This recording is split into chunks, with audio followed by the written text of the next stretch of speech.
أشرقت نفسي بنور من فؤادي حينما رددت يا رب العباد وانتشت روحي وصار الدمع الحمد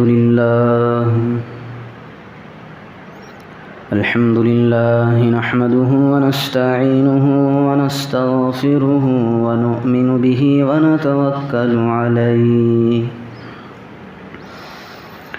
ونعوذ بالله من شرور أنفسنا ومن سيئات أعمالنا من يهده الله فلا مضل له ومن يضلله فلا هادي له ونشهد أن لا إله إلا الله وحده لا شريك له ونشهد أن سيدنا وسندنا ونبينا وحبيبنا ومولانا محمدا عبده ورسوله أما بعد فقد قال الله تبارك وتعالى في كلامه المجيد والفرقان الحميد بعد أعوذ بالله من الشيطان الرجيم بسم الله الرحمن الرحيم الذين إن مكناهم في الأرض أقاموا الصلاة وآتوا الزكاة وأمروا بالمعروف ونهوا عن المنكر ولله عاقبة الأمور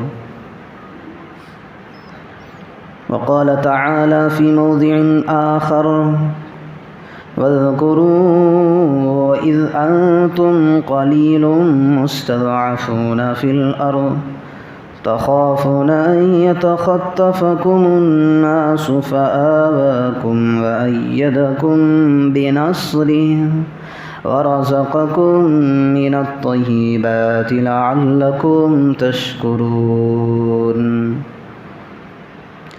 وقال تعالى يا أيها الناس إنا خلقناكم من ذكر وأنثى وجعلناكم شعوبا وقبائل لتعارفوا إن أكرمكم عند الله أتقاكم إن الله عليم خبير فقال النبي صلى الله عليه وسلم ما أطيبك من بلدة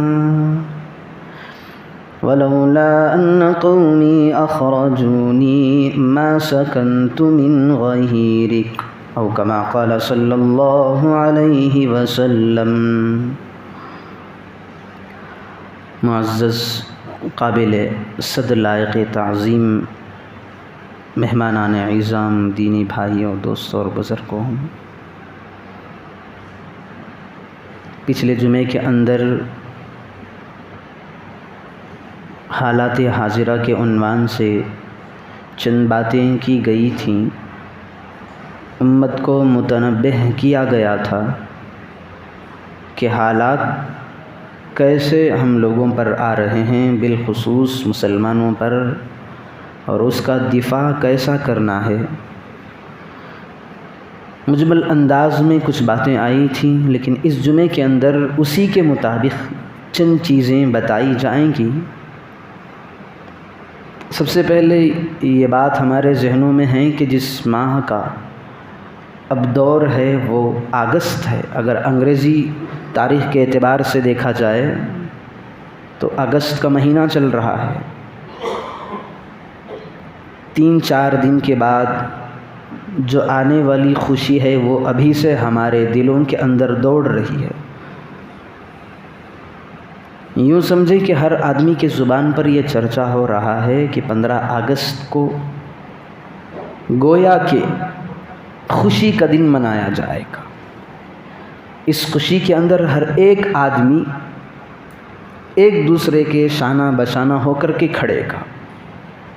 اب سوال یہ اٹھتا ہے کہ شریعت کے اندر اس دن کی خوشی منانا کہاں تک درست ہے؟ چونکہ ہم مسلمانوں کا مسئلہ ہی یہی ہے کہ کوئی بھی چیز ہمارے ہاتھوں چڑھ جائے سب سے پہلے ہم اس کو میزان پر رکھ کر کے پرکھیں گے۔ کوئی بھی چیز ہو دنیا کی، چاہے وہ انگریزی اعتبار سے ہو یا دین کے باتوں کے اندر سے کوئی بات ہمارے سامنے آ جائے تو سب سے پہلے ہم قال اللہ قال الرسول کو میزان مانیں گے، یعنی اللہ کا قرآن کہتا کیا ہے، اللہ کے پیغمبر کی سیرت کہتی کیا ہے، اللہ کے نبی کے اقوال کہتے کیا ہیں، نبی کی حدیث کہتی کیا ہے۔ ہم ان چیزوں کو رکھ کر کے تولیں گے قرآن کے حساب سے۔ اگر وہ باتیں آئیں تو ٹھیک مان لیں گے، ایکسیپٹ کر لیں گے۔ اگر قرآن کے خلاف ہو وہ باتیں تو ہم اس کی تردید کریں گے، اس کو ایک طرف اٹھا کر کے پھینک دیں گے۔ تو ہم مسلمانوں کا مسئلہ ہی یہی ہے، چونکہ ہم تو ایمان والے ہیں۔ ہر بات، کوئی بھی بات آ جائے بغیر تحقیق کے ہمیں لینے کی اجازت نہیں ہے۔ قرآن میں بہت ساری جگہ پر اللہ رب ذوالجلال کا فرمان بھی ہے، یا ایھا الذین آمنوا ان جاءکم فاسق بنبأ فتبینوا ان تصیبوا قوما بجہالہ۔ کوئی بھی بات آ جائے تو بغیر تحقیق کے ماننا ہی نہیں ہے۔ کوئی بھی بات، چاہے دنیا کی بات ہو جائے، کسی کے بارے میں الزام لگایا جا رہا ہے تو پہلے تحقیق کرنی چاہیے۔ بھئی یہ نہیں کہنا چاہیے کہ میرا دوست کہہ رہا ہے واقعتاً ہوا ہوگا، یہ دین کے اندر اس کی اجازت نہیں ہے۔ کسی پر الزام لگ رہا ہے اس کے بارے میں پہلے تحقیق کرنا چاہیے۔ جس بندے پر الزام لگ رہا ہے حقیقت میں اس نے وہ گناہ کیا ہے یا نہیں؟ اگر ہم خواہ کی اس پر الزام لگا رہے ہیں، ہم نے دیکھا نہیں ہے، تو پھر اللہ کے یہاں پکڑے جائیں گے۔ یہ تو دنیا کا معاملہ ہے۔ دین کی کوئی بھی بات آ جائے تو قرآن پر رکھ کر اس کے سامنے پرکھیں گے، پھر حدیث کی روشنی میں پرکھیں گے۔ تو اب یہ مسئلہ ہمارے سامنے آ گیا۔ 15 اگست جو خوشی منائی جاتی ہے کہاں تک منانی چاہیے؟ چونکہ خوشی تو منانا ہی ہے، کیونکہ یہ تاریخ اس دور کی تھی جب اس ملک سے انگریزوں کو بھگا کر کے یہاں پر کانسٹیٹیوشن کا نفاذ ہوا ہے۔ یہ خوشی اس لیے منائی جاتی ہے کہ ہمارا یہ دیش، جو یہ ملک آزاد ہوا ہے، اس کو آزاد کرانے کے پیچھے ہمارے بڑوں کو، علماء کو، یعنی جو علماء کی ٹیم کے اندر جتنے بھی لوگ شامل تھے ان کو تڑپایا گیا ہے، طرح طرح کی تکلیفیں ان پر برسائی گئی ہیں۔ حتیٰ کہ علماء کرام دلی سے لے کر کے میلوں تک علماء کو پھانسی کے پھندوں پر لٹکایا گیا، اور علماء نے غلامی کی زنجیر کو توڑنے کے لیے، اس وقت جو حکمران تھا انگریز تھا ہمارے ملک کے اندر، تو اس کی غلامی سے بچنے کے لیے جتنی ممکن کوشش تھی علماء نے کر دی، اور عام لوگوں نے ان کا ساتھ دیا۔ حتیٰ کہ علماء نے پھانسی کے پھندوں کو پھول کا ہار سمجھ کر کے اس پر اپنی جانیں قربان کر۔ ہزاروں کی تعداد میں علماء کو گولیوں کا نشانہ بنایا گیا، توپوں سے اڑا دیا گیا، جن کے بچے بلبلاتے رہے، عورتیں اپنے آنکھوں سے خون برساتی رہیں، آنسو ختم ہو گئے تھے جس کی بنا پر خون برسا۔ اتنی محنتیں دی صرف اس لیے کہ ہم اس ملک کے اندر چین سے رہیں، آرام سے اپنی زندگی بسر کریں، آزادانہ ماحول کے اندر رہیں، چونکہ ہمارا اسلام بھی وہی کہتا ہے، ہمارا کانسٹیٹیوشن بھی یہی کہتا ہے کہ ہر ایک مذہب کے ماننے والوں کو ان کے مذہب کے مطابق آزادی دی جائے۔ اسلام کے ماننے والوں کو کھل کر کے وہ اسلام کے جتنے بھی قوانین ہیں ان پر وہ فالو کرتے جائیں، کسی کے ساتھ چھیڑ چھاڑی نہیں ہے، یہ ہمارا کانسٹیٹیوشن کہتا ہے۔ تو جو 15 اگست کا دن آتا ہے تو خوشیوں کی لہریں دوڑتی ہیں، مٹھائیاں تقسیم کی جاتی ہیں، شال پوشیاں ہوتی ہیں، ایک چھوٹا بڑے کی تعظیم کرتا ہے، ہر ایک کو مبارکبادی پیش کرتا ہے۔ تو ایسے ماحول کے اندر ہماری ذہنیت دو طرف میں بٹ جاتی ہے۔ بعض لوگ کہتے ہیں کہ وطن سے محبت کرنی ہی نہیں چاہیے، وطن سے محبت کرنی ہی نہیں چاہیے۔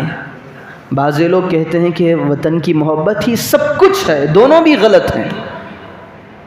وطن کی محبت جو نہیں کرتے انہیں کرنی چاہیے۔ جس ملک میں ہم زندگی بسر کر رہے ہیں، آزادانہ ماحول کے اندر ہم ہیں، اس ملک کی، اس کے قوانین کی پاسداری ہر فرد کی ذمہ داری ہے کہ اس پر چلنا چاہیے، لیکن حدود شرع میں رہ کر کہ ہم اپنا قدم رکھیں گے، ایسا نہیں کہ ہم وطن کی محبت میں اتنے اندھے ہو گئے کہ ہم نے اسلام کو چھوڑ دیا، اسلامی تعلیمات سے منہ موڑ دیا۔ اللہ رب ذوالجلال نے ہمیں دنیا میں پیدا کیا، ہمیں اتنا مبارک، اتنا پیارا سا ملک عطا کیا۔ اللہ نے قرآن میں بھی بیان فرمایا ہے، صحابہ کے توسط سے بیان کیا ہے، الذین ان مکناہم فی الارض اقاموا الصلاۃ وآتوا الزکاۃ وامروا بالمعروف ونہوا عن المنکر۔ صحابہ کے بارے میں اللہ رب ذوالجلال کہہ رہا ہے ہم نے انہیں وطن دیا۔ کیوں وطن دیا؟ یہ وطن میں آ کر کے کیا کریں؟ اس شاعر اسلام کو بلند کریں، اسلامی شاعر کی پابندی کریں، پھر اسلام کے کلمے کو اونچا کریں گے۔ ہم مسلمانوں کو اللہ نے وطن اسی لیے دیا ہے، اقاموا الصلاۃ، کہ اس دھرتی پر، اس زمین پر ہم اپنے ماتھوں کو اللہ کے سامنے رگڑیں گے، وآتوا الزکاۃ، زکوٰۃ نکالیں گے، وامروا بالمعروف، اگر کوئی آدمی دکھ رہا ہے غلط کرتوتوں کے اندر مبتلا ہے، غلط اعمال اختیار کر رہا ہے، غلط قدم کو اٹھا رہا ہے، تو اللہ رب ذوالجلال کہہ رہا ہے وَأَمَرُوا بِالْمَعْرُوفِ، تو تم ان کے پاس جاؤ گے، جا کر کے انہیں بھلائی کی دعوت دو گے، وَنَهَوْا عَنِ الْمُنْكَرِ، اگر کوئی برائیوں کے اندر ملوث ہے تو اللہ رب ذوالجلال کہہ رہا ہے انہیں جا کر کے انہیں ٹوکو گے، بتاؤ گے یہ عذاب اس کا ہوگا، تم یہ کام کرو گے، شراب پیو گے تو اس کا عذاب یہ ہوگا، نمازوں سے دور رہو گے تو قبر کے اندر بچھو اور سانپ کا سامنا کرنا پڑے گا، قبر تمہیں تنگ کر کے رکھ دے گی، تمہاری ہڈیاں پسلیوں کو دبوچ دے گی اگر تم نماز کو چھوڑو گے، اگر تم زکوٰۃ چھوڑ دو گے۔ تو اللہ رب ذوالجلال کہہ رہا ہے زکوٰۃ کی شکل کا ہم ایک بہت بڑا قیامت کے دن ایک سانپ بنائیں گے، پھر آگ میں تپایا جائے گا، پیشانے کو داغا جائے گا، پیٹھوں کو داغا جائے گا، کیوں؟ کیونکہ ہم نے زکوٰۃ چھوڑ دی۔ تو اسلام کے اندر جو نیکیاں ہیں ان کا ثواب بھی بتا دیا گیا ہے، جتنے گناہ اور ان کے عذابات بھی بتا دیے گئے ہیں۔ حرام لقمہ کھائے گا تو کل قیامت کے دن احد کے برابر ہمارے پیٹ بنا دیے جائیں گے، جن پیٹوں سے ہم حرام روزی کما کر کے کھایا کرتے تھے، سودی کاروبار کے اندر ملوث تھے، پھر اس پیٹ کو پہاڑ کے برابر بنا کر کے اس کے اندر سانپ اور بچھو کو چھوڑ دیے جائیں گے۔ تو اللہ رب ذوالجلال نے ہمیں وطن میں رہنے کے لیے جو صحابہ کا عمل تھا اس کو بتا دیا ہے۔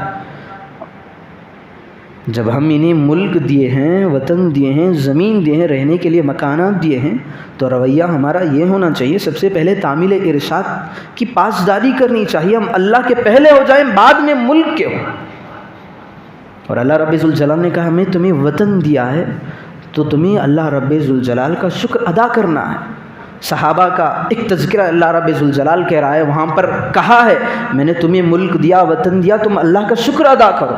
ہمیں اللہ کا شکر بھی ادا کرتے رہنا چاہیے۔ اللہ رب ذوالجلال پارہ نمبر 9 کے اندر اللہ رب ذوالجلال اس امت سے کہہ رہا ہے وَاذْكُرُوا إِذْ أَنْتُمْ قَلِيلٌ۔ صحابہ کا ایک وقت تھا، ایک وہ دور ان پر گزرا ہے صحابہ پر کہ صحابہ بالکل ان کی تعداد ایسی تھی کہ انگلیوں پر گنی جا سکتی تھی، یعنی بالکل کم تعداد، انگلیوں پر گننا۔ آدمی جب دیکھتا ہے سامنے والے مجمع کو، اتنا کم مجمع آرام سے گن سکتا ہے۔ جب ایمان والے ایمان میں داخل ہوئے تو صحابہ کی تعداد اتنی کم تھی کہ ہر آدمی گن سکتا تھا۔ پھر ان کے مقابل یہود کھڑے ہوئے تھے، مجوسی کھڑے تھے، بت پرست کھڑے تھے، نصرانی کھڑے تھے، بیچ میں صحابہ گھر چکے تھے۔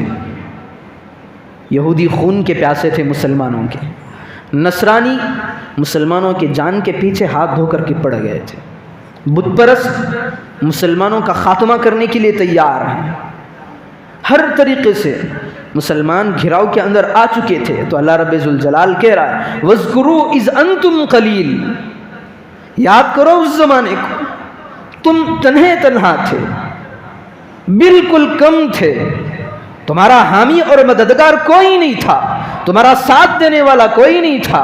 اور صحابہ کے دلوں کے جو اندر ڈر تھا اللہ نے اس کو بھی بیان کیا ہے، مستضعفون فی الارض، تم زمین کے اندر کم حیثیت سمجھے جانے لگے، تخافون ان یتخطفکم الناس، پھر تمہارے دلوں کے اندر دہشت بیٹھی ہوئی تھی، ایسا ڈر تھا، تم یہ سمجھ رہے تھے کہ ہم اتنے کم ہیں، لوگ ہم ہی اپنے پیروں تلے رون ڈالیں گے، اتنے میجارٹی اتنی کم تھی صحابہ کی۔ پھر اللہ رب ذوالجلال کہہ رہا ہے ایسا ماحول تمہارا تھا، فآواکم، میں نے تمہیں وطن دیا، میں نے تمہیں یہاں سے ہجرت کرائی، مدینہ بھیجنے کرایا، پھر وہاں پر تم نے اپنے قدم جمائے تو تمہارا ملک اور وطن مدینہ ہو گیا۔ اللہ رب ذوالجلال آگے کہہ رہا ہے وَأَيَّدَكُمْ بِنَصْرِي، پھر میں نے اپنی مدد سے، اپنی نصرت سے تمہارے اندر قوت عطا کی۔ فَأَيَّدَكُمْ فَآوَاكُمْ وَأَيَّدَكُمْ بِنَصْرِهِ وَرَزَقَكُمْ مِنَ الطَّيِّبَاتِ لَعَلَّكُمْ تَشْكُرُونَ۔ اب تو تمہیں اللہ کا شکر ادا کرنا چاہے۔ صحابہ سے یہ بات نہیں ہے، صحابہ کے واسطے سے ساری امت کے لیے یہ باتیں ہیں۔ جس طرح صحابہ کو ملک عطا کیا تھا، صحابہ کو حکم بھی ہے لعلکم تشکرون، تم شکر ادا کرو گے، ہمیں بھی وہی حکم ہے۔ اللہ رب ذوالجلال نے جب ہمیں ملک دیا ہے، ہمیں گھر دیا ہے، زمین عطا کی ہے، تو پھر اللہ رب ذوالجلال کا ہمیں شکر بجا لاتے رہنا چاہیے۔ پھر دوسرے مقامات پر بھی اللہ رب ذوالجلال نے ارشاد فرمایا ہے یا ایھا الناس انا خلقناکم من ذکر و انثی وجعلناکم شعوبا۔ ہم بظاہر یہ سمجھتے ہیں کہ اسلام کے اندر وطن کی محبت کوئی ہے نہیں، ایسی چیز نہیں، ہم سمجھتے ہیں، لیکن اسلام کے اندر وطن سے محبت کرنا اسلام کا ایک جز ہے۔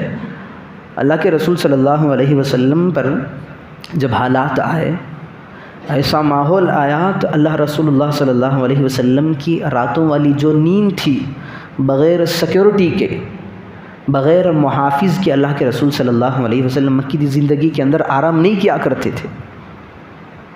مکی دور کے اندر اللہ کے رسول جب سوتے تھے، باہر کے حصے میں محافظ رہا کرتے تھے، ان کے بنو ہاشم کے لوگ اللہ کے نبی کی پاسداری کرتے، ان کی حفاظت کرتے، پہرہ داری کرتے، اتنے دشمن تھے اللہ کے نبی کے۔ حالانکہ قوم جانتی تھی کہ جو محمد جس کا خون ہم کرنے جا رہے ہیں وہ سچا ہے، امین ہے، امانت دار ہے، لوگوں کی بھلائی چاہتا ہے، انصاف پسند ہے، اگر جھگڑے ہو جائے کہیں پر انصاف کو اسی کے لیے بلایا جاتا ہے، پھر بھی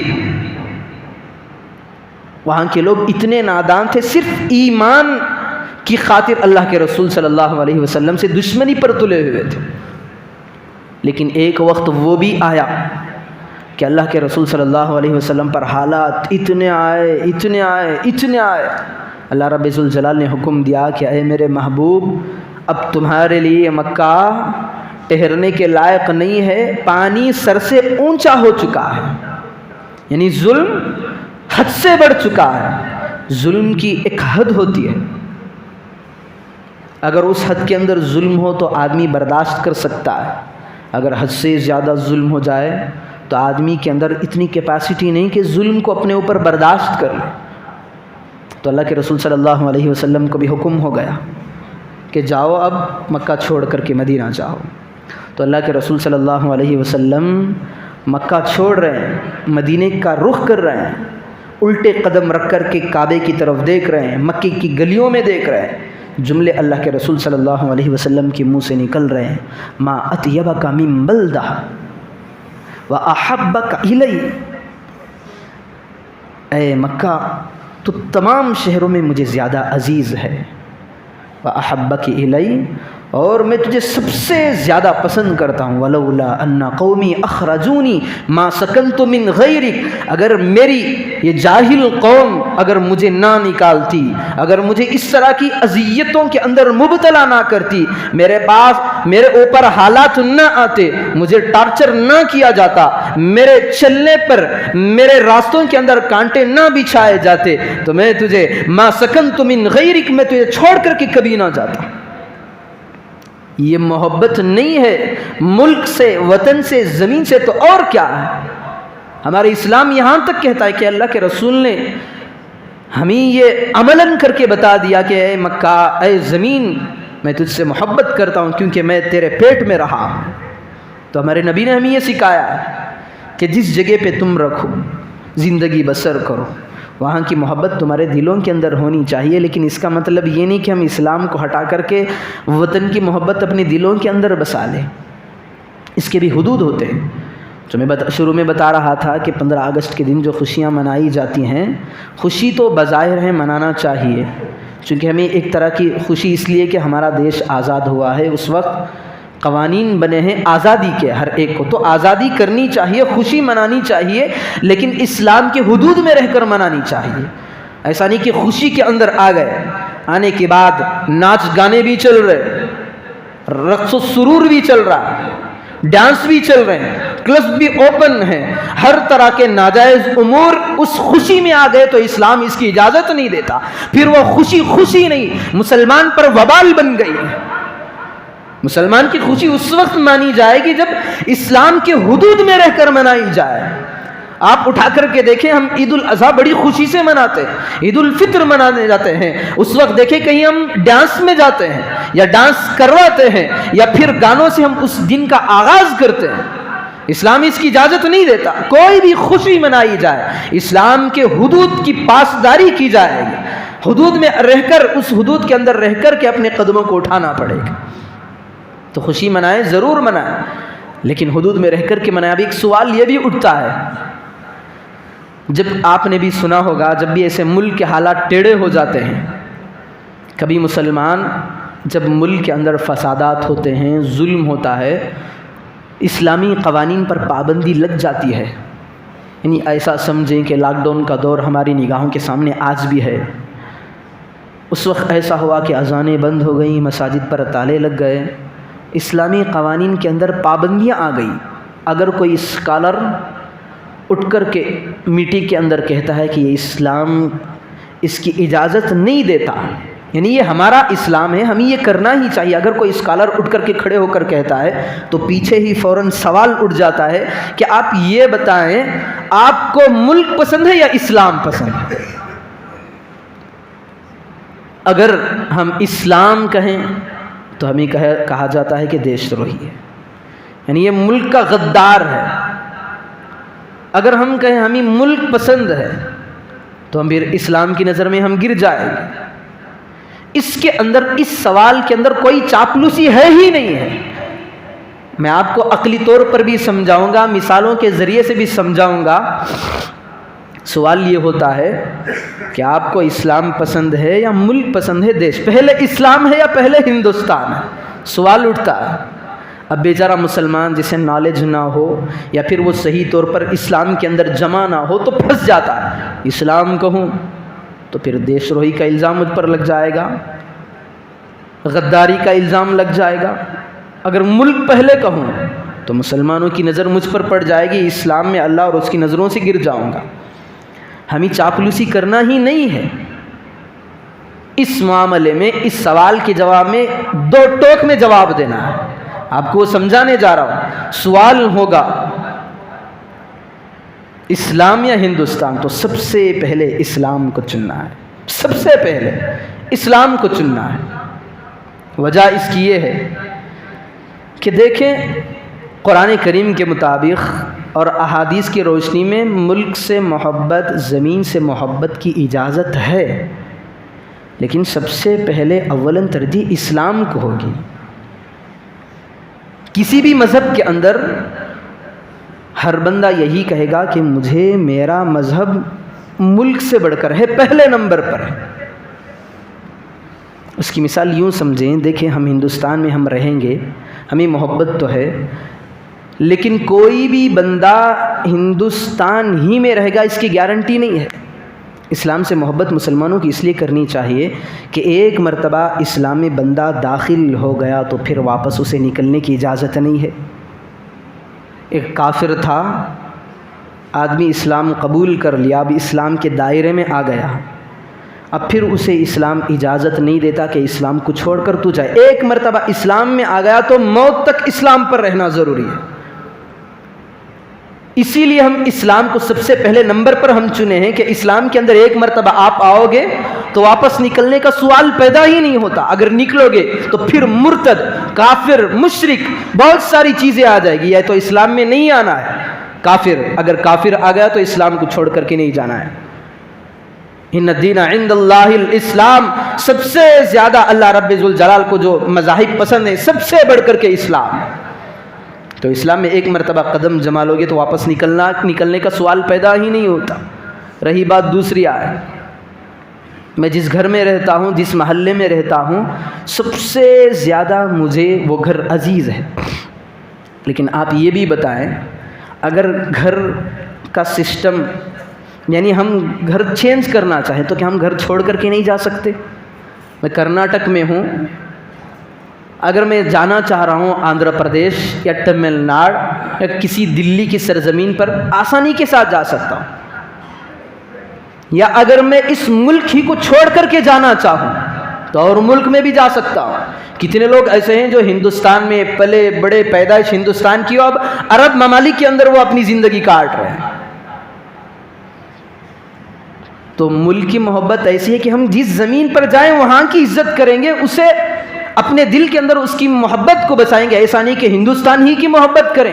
ہاں ہم ہندوستان میں زندگی بسر کر رہے ہیں تو ہمارے دلوں کے اندر ہندوستان کی محبت ہونی چاہیے، لیکن جب کمپیریزن ہو اسلام کو لے کر ہندوستان کو، تب یہاں پر کوئی تعویل کرنا یعنی مجمل انداز سے بات کرنا، اس کی قطعاً اسلام اجازت ہی نہیں دیتا، بلکہ اولاً یہ کہتا ہے کہ سب سے پہلے اسلام کو ترجیح دو، اسلام ہی ہے۔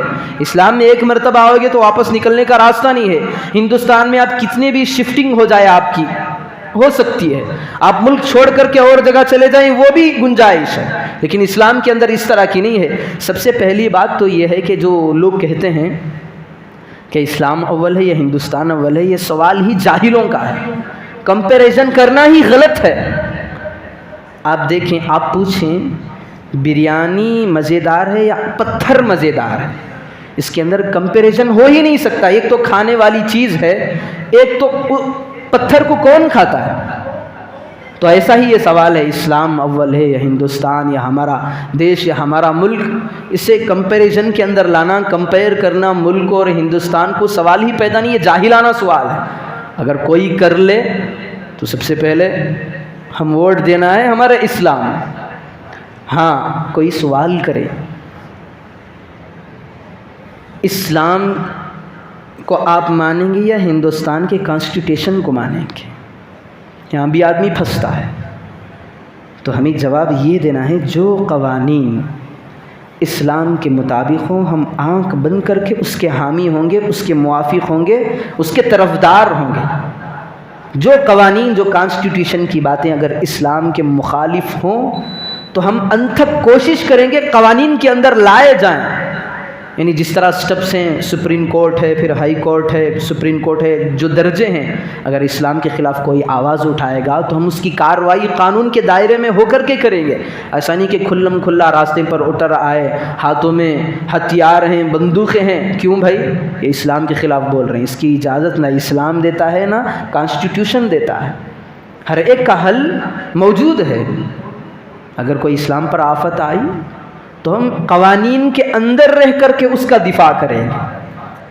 تو جو کانسٹیٹیوشن ہے اگر وہ اسلام کے عین مطابق ہے تو ہم آنکھ بند کر کے تسلیم کر لیں گے، اگر اسلام کے بالکل مخالف ہے تو ہم اسے تسلیم نہیں کریں گے، کیونکہ مسلمان جب اس دھرتی پہ آتا ہے، اللہ رب ذوالجلال اس کو پیدا کرتا ہے تو اس کا مقصد اللہ رب ذوالجلال نے پیدائش کا مقصد ہی بتا دیا، وما خلقت الجن والانس الا لیعبدون، میں نے دھرتی پہ تمہیں پیدا کیا ہے، مسلمانوں کے پیٹوں کے اندر سے تمہیں نکالا ہے، مسلمانوں کے خاندانوں سے میں نے تم کو بنایا ہے۔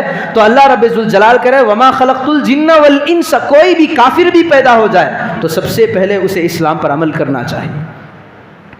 کوئی بھی بچہ پیدا ہو جائے تو قرآن چیخ کر کے اس کی طرف متوجہ ہو کر کہتا ہے، اللہ رب ذوالجلال کا فرمان وما خلقت الجن والانس الا لیعبدون، تو کافروں کے گھرانے میں پیدا ہوا ہے لیکن تیرا اصل مذہب اسلام ہے، تجھے پیدا ہی اس لیے کیا گیا ہے تاکہ تو اللہ کی عبادت میں مصروف ہو جائے۔ تو پیدائش کا مقصد بھی اللہ رب ذوالجلال نے بتا دیا کہ اللہ رب ذوالجلال کی عبادت کرنا ہے، اسلام کو فالو کرنا ہے، بس اسلام کے دائرے سے ہٹنا نہیں ہے۔ اگر ہٹ جاؤ گے تو مسلمان سے جا کر ہمارا نام مرتد بن جائے گا یا کافر اور مشرک ہو جائے گا۔ دوسری بات، جو کانسٹیٹیوشن ہے اگر وہ عین مطابق ہو تو تسلیم ہے، اگر نہ ہو تو ہمیں منظور نہیں. اگر ہماری بات نہ کورٹ کے اندر مانی جا رہی ہے، نہ سپریم کورٹ، ہائی کورٹ، کسی میں بھی مانی جا رہی ہے، کم از کم دل کے اندر ہمیں جگہ نہیں دینا ہے اس قانون کو. بظاہر تو مان لیں گے قانون بنا ہے، ظلماً بنا ہے، کم از کم دل کے اندر ہم اس قانون کی ہمارے نظروں کے اندر، ہمارے دلوں کے اندر وقعت نہیں رہے گی، چونکہ یہ ہمارے اسلام کے بالکل مخالف ہے. تو میں یہ بتا رہا تھا، اچانک یہ بیچ میں سوال آ گیا، لیکن اصل میں جو بتا رہا تھا کہ 4-5 دنوں پہلے ہی سے ہمارے دلوں کے اندر خوشیاں، تیاریاں منائی جاتی ہیں کہ 15 اگست میں کس کو بلایا جائے، کس کے منہ سے تقاریر کی جائیں گی، جھنڈا کس طور پر لہرایا جائے گا، اسے لہرانے کی جگہ کون سی ہوگی. اتنی ساری چیزیں آ رہی ہیں. یہ اس لیے آتی ہیں کہ ملک سے ہمیں محبت ہے، خوشی ہوتی ہے. یہ خوشی جائز ہے، شریعت اس کی اجازت دیتی ہے، اسلام اس کی اجازت دیتا ہے. ہر چیز کے اندر میں نے شروع ہی میں بتا دیا تھا کہ کوئی بھی بات آ جائے مسلمانوں کے پاس، سب سے پہلے میزان ہمارے سامنے موجود ہے. سب سے پہلا میزان یہ ہے کہ ہم جو بات آئے گی اسے قرآن پر رکھ کر کے موازنہ کریں گے. اگر قرآن اجازت دیتا ہے تو ہم اس کو ایکسیپٹ کر لیں گے، مان لیں گے. اگر قرآن کے اندر وہ بات نہیں ملی تو پھر ہم اس چیز کو حدیث میں پیش کریں گے. رسول اللہ صلی اللہ علیہ وسلم کی زندگی کے اندر دیکھیں گے کہ ایسا عمل یا اس جیسا عمل رسول اللہ صلی اللہ علیہ وسلم کی زندگی کے اندر ہوا ہے یا نہیں. ہمارا اسلام، ہماری شریعت اجازت دیتی ہے یا نہیں. اس وطن سے محبت کی جو بات میں کر رہا ہوں، اس کی مثال میں نے شروع میں بھی بتا دی. اللہ کے رسول نے فرمایا، مکہ جب چھوڑ رہے تھے تبھی کہا ما اطیبک من بلدہ واحبک الی، تو کتنا پیارا شہر ہے، میں تجھے چھوڑ کر کے جا رہا ہوں. اگر یہ درندے، یہ جاہل، میری قوم اگر مجھے نہ ستاتی، ما سکنت من غیرک، میں تجھے چھوڑ کر کہیں اور دوسری جگہ نہ جاتا. یہ وطن کی محبت ہمیں ہمارے آقا نے سکھائی ہے، لیکن اسلام کے دائرے میں رکھ کر کے اس کو فالو کرنا چاہیں. تو اللہ رب ذوالجلال سے دعا فرمائیں. اصل میں بات یہ کرنی تھی، 15 اگست کا جو عنوان آ رہا ہے اس کے اندر قربانیوں کو بتانا چاہیے. اب وقت کا تقاضا بھی تھا، مجھے 1-2 باتیں کرنی تھی، اسی پر ختم ہو گیا. ورنہ تو ہونا یہ چاہیے تھا کہ 15 اگست کا موقع جب بھی آتا ہے تو ملک بھر کے اندر غیروں کے کارناموں کو، ان کے جد و جہد کو امت کے سامنے پیش کیا جاتا ہے. جو ہماری مسلم قوم کی برادری ہے، علماء کا رول آزادی وطن کے اندر کیا رہا اس کو بھلا دیا جاتا ہے. جتنے بڑے آپ اٹھا کر کے دیکھ لیں، جتنے اس کی مجاہدین ہیں آزادی کے، اٹھا کر کے ٹیپو سلطان رحمۃ اللہ علیہ کی زندگی دیکھیں، علماء دیوبند کی زندگی دیکھیں، ہزاروں لاکھوں کی علماء کی گردنیں پھانسی کے پھندوں پر چڑھی. کوئی اس کا تذکرہ کسی کتاب میں نہیں ملتا.